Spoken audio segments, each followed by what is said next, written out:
The number one book that I refer people to outside of Wake Up Humans now, plug, is Think and Grow Rich by Napoleon Hill. Parents, I would say any middle school child, let alone high school, it's the number one gift you should give your children is to read this book. And read it yourself, and read it again, and take notes in it, and read it over and over again. This is my second copy. My first one I read when I was a young child, and the cover was all torn apart, and there was notes all through it, and I had markings all through it, and then someone stole it, and I was angry for like a week, and then I realized they probably needed it. But it's an absolutely amazing book, Think and Grow Rich by Napoleon Hill. And I was going through it again this morning, and as you can see, I got markings all through it. And this is a very important principle. There's a lot of principles within this book, but there's a difference between wishing for a thing and being ready to receive it. No one is ready for a thing until he believes he can acquire it. I'll say that again. No one is ready for a thing until he believes he can acquire it. So you got to look at the outcome of what you want and have full faith that it's yours. You could get it. The state of mind must be belief, not mere hope or wish. You got to want it. You got to see it. You got to own it. And then you got to believe it's yours. You got to act as if you already have it. Open-mindedness is essential for belief. Closed minds do not inspire faith, courage, or belief. That's a huge statement there, which is why I got a giant star next to it and it's underlined. Open-mindedness. Keep an open mind. An idea may come to you or someone may throw something at you that you start to challenge, but don't shut it down. Question it and see, does this resonate with me, or why doesn't it resonate with me, and how could it resonate with me?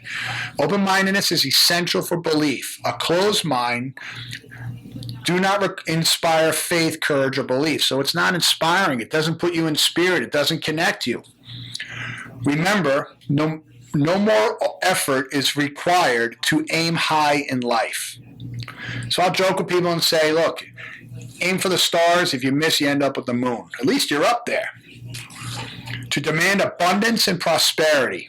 How many people think about abundance? What's abundance in their life and being prosperous and achieving?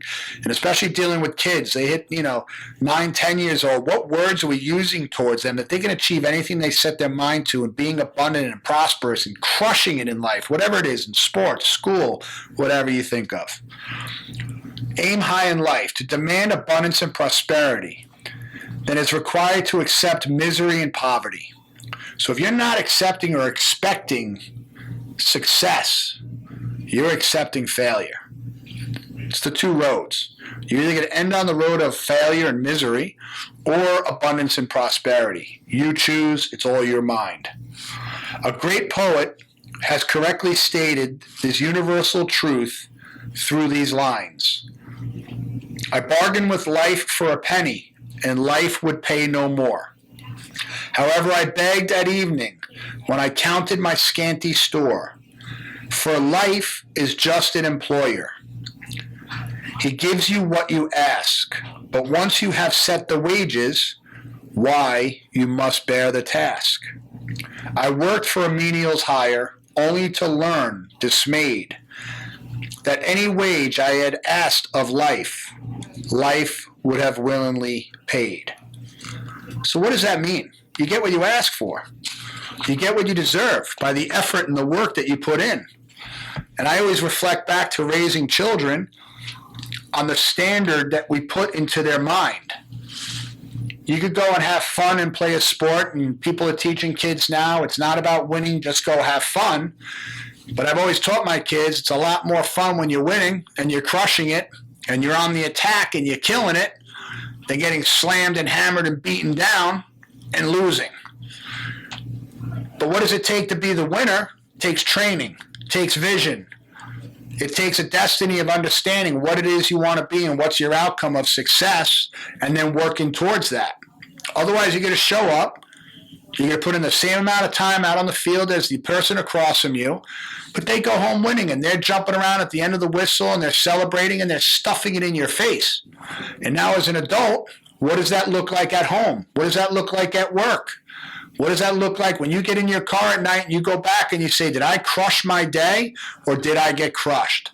Did I just survive or did I thrive? And unless you create it in your mind, they talk about the mind's eye, and you have to see it and then believe it. You got to be all in on success. And unless you surround yourself with people that think this way, and if they're not close by, you go ahead and get a book like this and you read it and you read it and you read it, and you create the outcome you want before you ever have the outcome. And that's a huge statement. Create the outcome you want before you even have the outcome. Act as if. See the ending in mind. And then work relentlessly towards it and never quit until you get there. And enjoy the journey.